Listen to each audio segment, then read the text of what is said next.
Makakabuti nga ba sa relasyon ng Syria at Israel kung sakaling mapababa sa pwesto ang kasalukuyang presidente ng Syria na si Bashar al-Assad? Marami ang mga nagsasabi na malaki ang possibility na magiging maganda ang ugnayan ng Israel at Syria kung sakaling mapababa sa pwesto si Bashar, dahil itong si Bashar al-Assad ay malapit na kaibigan ng Supreme Leader ng Iran na si Ayatollah Khamenei na siyang nais pulbusin ang Israel. Ito ang dahilan kung bakit ang Iran ay sumuporta ng maraming mga militanteng grupo gaya ng Hezbollah, Hamas, Houthis at iba pa. Ito ay upang proteksyon nila laban sa Israel, at ito na rin ang gagamitin ng Iran upang pulbusin ang Israel. At ang mga taong nais palitan si Bashar al-Assad ay mga tao na nais makipagkaibigan sa Israel at sa Amerika.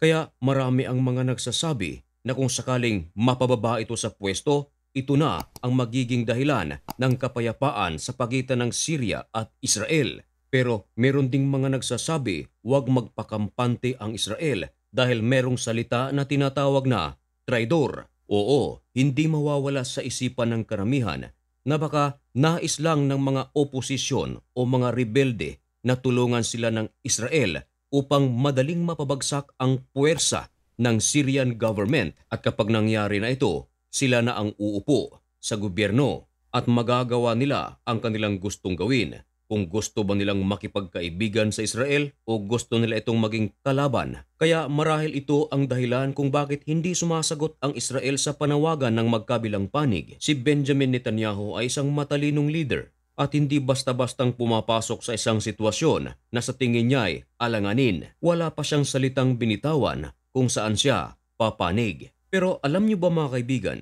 na may nakasulat sa Biblia na noong ang Israel at Syria ay merong giyera, pero isang nakakamanghang gawain ang ginawa ng Israel sa Syria.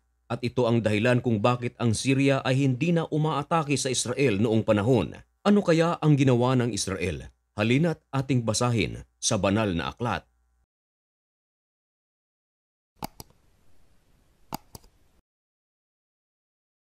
Ang mga talatang ito ay nakasulat sa aklat ng Ikalawang Hari, chapter 6, magsisimula sa verse 8.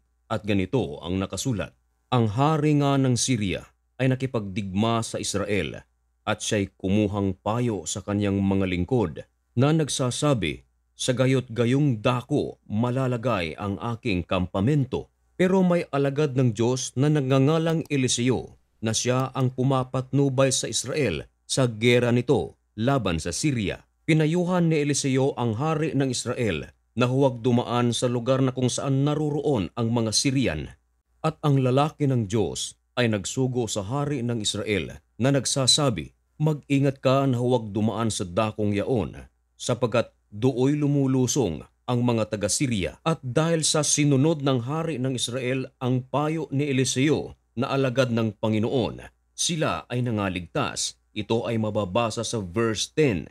Ganito ang nakasulat. At nagsugo ang hari sa Israel sa dakong isinaysay sa kanya ng lalaki ng Diyos at pinagpauna sa kanya, at siya'y lumigtas doon na hindi miminsan o mamakalawa. Pero dumating talaga sa punto na ang Syria ay talagang umatake sa Israel. Pero may nakakamanghang bagay ang ginawa ng Israel, at dahil dito huminto na sa pag-atake ang Israel sa kanilang bansa. Itinanong pa ng hari ng Israel sa alagad ng Diyos na nagngalang Eliseo kung ano ang kanilang gagawin, kung sila ba ay gagamit ng dahas laban sa Syria. Sabi ni Eliseo, huwag kang gagamit ng dahas dahil sila ay masasakop nyo. Ang ginawa ng Israel ay nasa verse 23. Talagang mamamangha ka na lang sa kanilang ginawa. Ganito ang ating mababasa.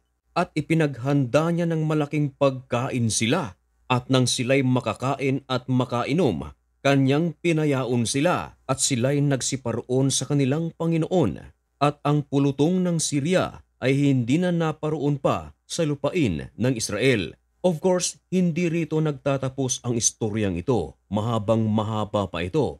Pero kinuha lamang natin ang isang sitwasyon na kahalintulad sa sitwasyon ngayon na nangyayari sa Syria. Dahil ang pagbigay ng pagkain at tubig ng Israel sa mga taga-Syria, ito ang nagsanhi kung bakit hindi na nakarating sa lupain ng Israel ang mga sundalo ng hari ng Syria. Kaya kung ating ilalagay sa sitwasyon ngayon, yung pagkain at tubig, yun ang tulong na ibibigay ng Israel sa kung sino man ang kanilang gustong tulungan. Maaaring magiging sanhi ito ng kapayapaan sa pagitan ng Israel at ng Syria. Lalong-lalo na mga kaibigan na ang oposisyon o yung tinatawag na mga rebelde sa Syria ay naghahangad ng tulong mula sa Israel.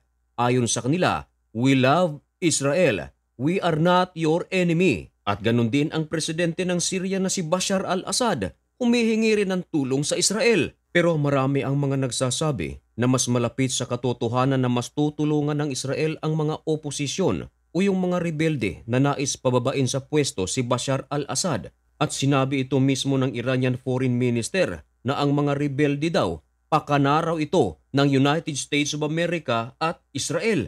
Pero hanggang ngayon, tahimik ang Israel tungkol sa mga panawagan ng magkabilang panig. Sa kabilang dako mga kaibigan, isinirado na ng gobyerno ng Lebanon ang ilan sa kanilang mga borders na papuntang Syria. Pero merong isang importanteng border na hindi nila isinara at ito ay ang main crossing na nagdudugtong sa capital city ng Lebanon na Beirut at capital city ng Syria na Damascus. Ang desisyon ng Lebanon na isara ang ilang mga borders nito na nagdudugtong sa Syria matapos magsagawa ang Israel ng matinding airstrike sa borders ng Lebanon at ng Syria. Kung ang Lebanon ay nag-iwan ng isang importanteng daanan papuntang Syria, iba naman ang ginawa ng Jordan, sapagat ang Jordan, lahat ng mga borders nito na papasok sa Syria ay nakasara. Ibig sabihin, walang makakapasok at walang makakalabas. Ginawa ito ng Jordan matapos na sumiklab ang digmaan sa Syria. Ito ang dahilan kung bakit puwersahang umalis ang Syrian authorities na malapit sa borders ng Jordan at ng Syria. At ayon naman sa Israeli military, dinagdagan nila ang kanilang puwersa na nagbabantay sa borders nito sa Syria at minomonitor din daw nila ang kasalukuyang nangyayari ngayon sa Syria. Alam din daw nila na hawak na ng mga oposisyon ang mga malalaking syudad sa Syria gaya ng Aleppo at ng Hama. At sa lahat naman ng aking mga kababayan dyan sa Syria, balita ko, may mga Pilipino din dyan. Mag-ingat po kayo. Kahapon may nabasa akong comment. Siya ay nasa Damascus ng Syria. Ayon sa kanya, nais niya nang makauwi ng Pilipinas pero wala pa raw abiso ang gobyerno. Ito po ang aking masasabi. Kung sakaling muli kang nanonood ng videong ito, huwag niyo na pong hintayin na magsalita pa ang gobyerno ng Pilipinas. Kung meron po kayong pagkakataon at sapat na rin ang inyong mga naipon, umuwi na po kayo ng Pilipinas sapagat ang pinakamahalaga ay ang buhay, hindi ang iyong mga inipon.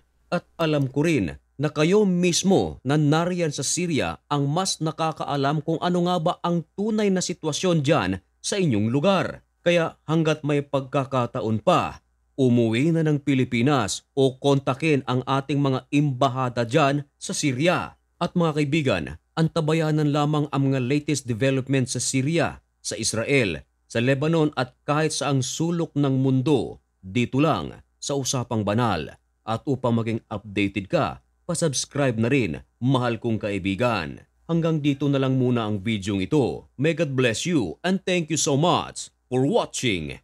Goodbye.